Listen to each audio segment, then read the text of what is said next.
I speak the life I am building, not the life I am enduring, not the one I keep explaining to people who did not ask. What leaves my mouth is not a report on my situation. It is an instruction to it, and I have decided to stop giving instructions I do not want followed. By the end of this video, you will know the one daily habit that has been quietly keeping every problem in your life alive. There is a daily habit that quietly feeds every problem you are trying to get rid of, and you are almost certainly doing it today. You will see why this habit is invisible to the person doing it, why it feels productive while it does the opposite, and why the layer it operates on is the only layer of your inner life you can actually catch. You will hear what a woman writing in 1928 understood about the spoken word that most people still have not absorbed. And you will leave with a 7-day audit that finds the exact sentence costing you the most. Stay with me, because the habit is so ordinary that you will recognize yourself inside the first 2 minutes. Start with what you believe you are doing. You believe you are fighting your problem. You think about it constantly. You turn it over. You explain it to your partner, to a friend, to whoever asks how things are going, and to several people who did not ask at all. You research it. You worry at it the way a tongue worries a broken tooth.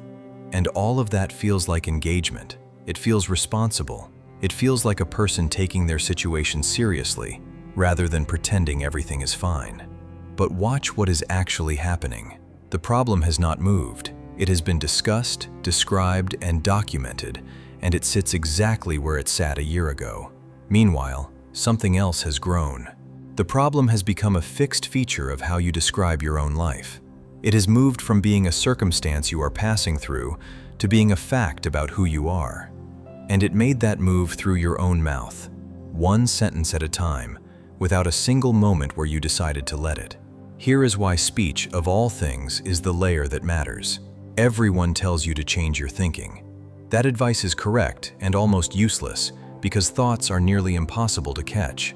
They arrive at speed, dozens per minute, most of them beneath the level where you would notice them. And by the time you have identified one, it has already done its work and gone. Try it for 60 seconds. Try to observe every thought you have. You will lose the thread almost immediately. Feelings are barely easier. Put 10 people in a room and ask them what they are feeling right now, and half of them cannot tell you with any precision. They will say fine, or tired, or stressed, which are categories rather than answers.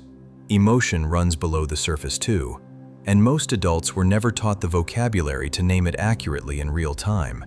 So the standard advice sends you to fix 2 layers you can barely perceive. But there is a third layer, and it sits above both of them where you can actually see it. Speech.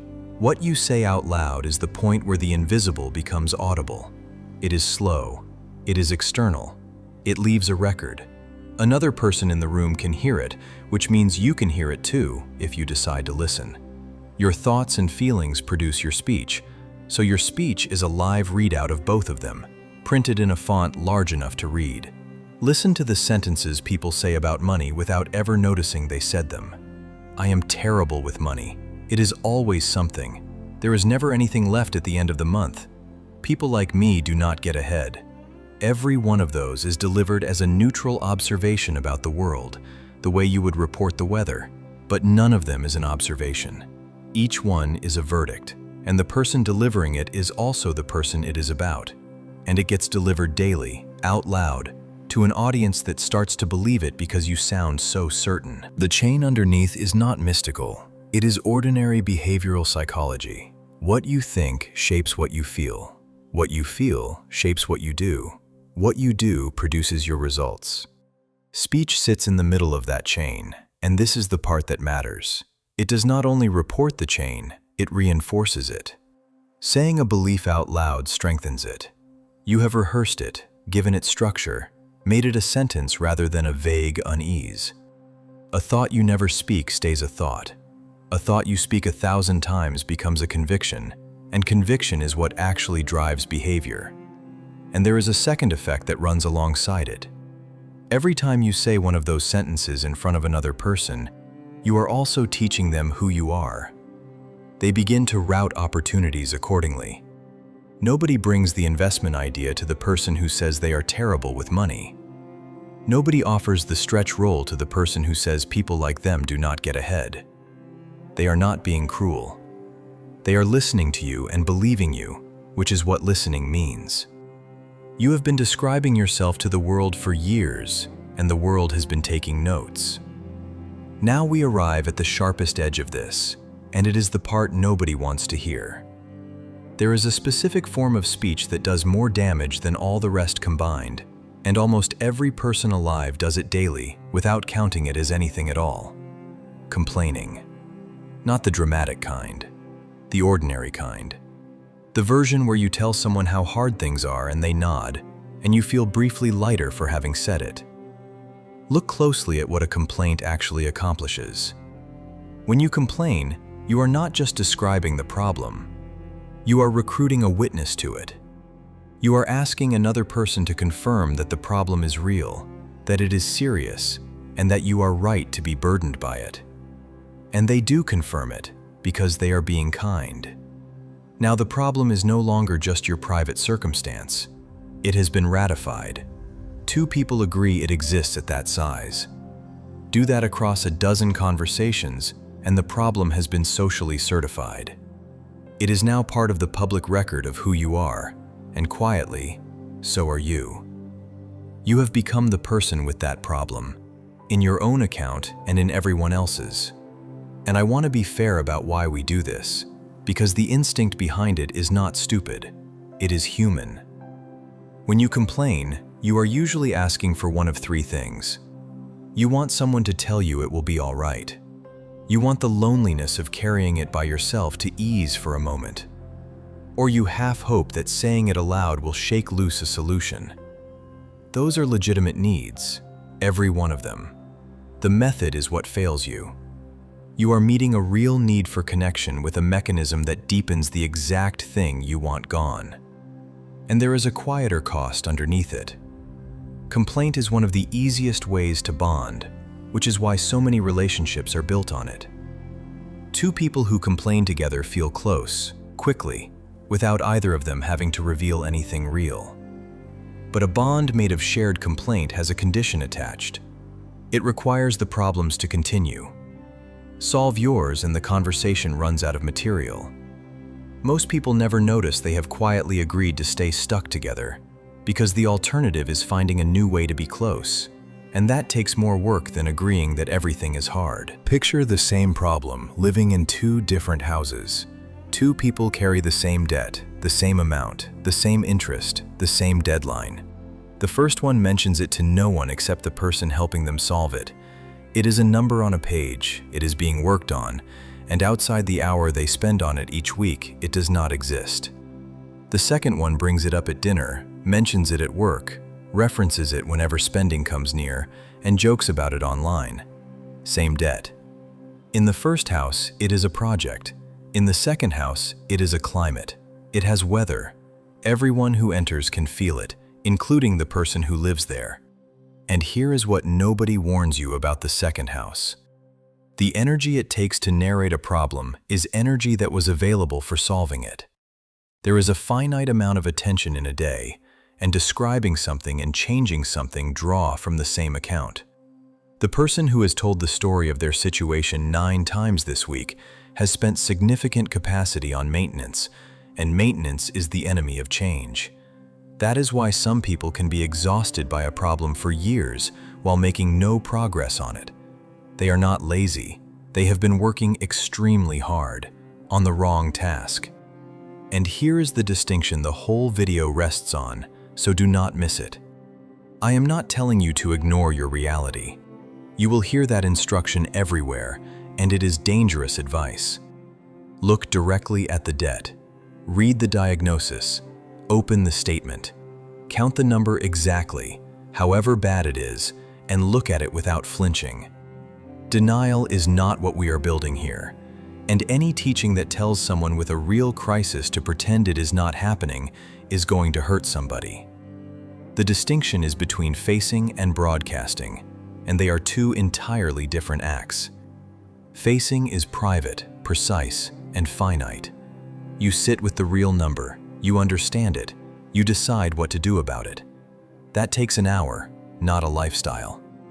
Broadcasting is public, repetitive, and endless. It is the running commentary that follows you out of that hour and into every room for the rest of the week. Face it completely, then stop narrating it. There is one more turn to make, and it changes how you see the problem itself.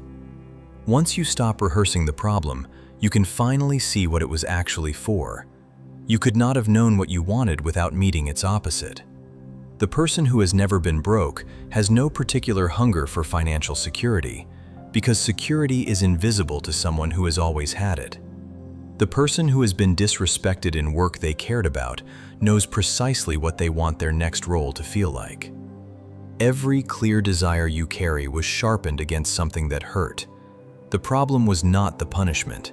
It was the instrument that gave your ambition its shape. So the problem has already done its job. It arrived, it revealed the direction, and the useful part of it is over. What remains is the rehearsal, and the rehearsal produces nothing. Take the direction it gave you and let the rest go quiet.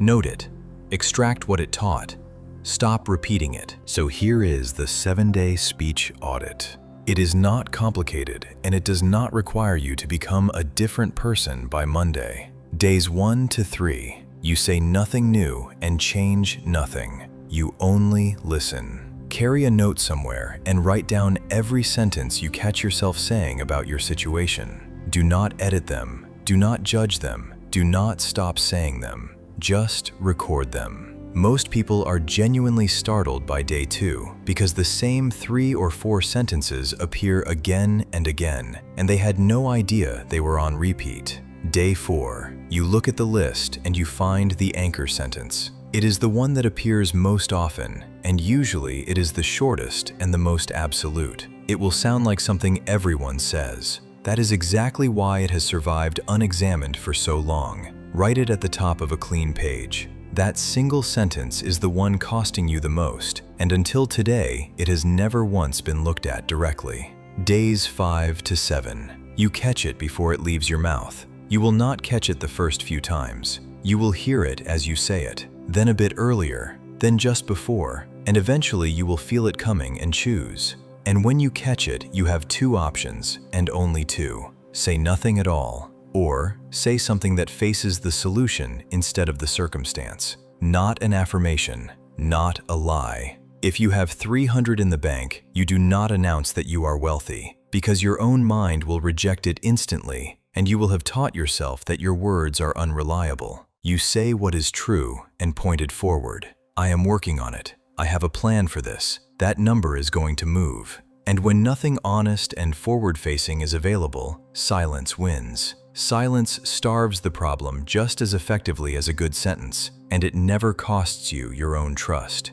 2 warnings before you start, because both will happen. First, people will ask. Someone will say, "How are things?" And you will feel the old sentence rising, and you will feel briefly dishonest for not delivering it. You are not being dishonest. You are declining to file a daily report on a situation you are already handling. Fine, and working on something is a complete answer. Second, the first 2 days will feel strangely quiet, almost lonely, and that feeling is the measurement. It tells you how much of your conversational life was made of this. That space does not stay empty. Within a week, it fills with something else, usually with what you are building, because that is what is left when the commentary stops. The problem was never sustained by its own strength. It was sustained by the daily supply of attention you handed it, in sentences, in conversations, in the small commentary you did not know you were making. Cut the supply and something quiet happens. The problem stops being a feature of your identity and goes back to being a task on a list, and tasks on lists get finished.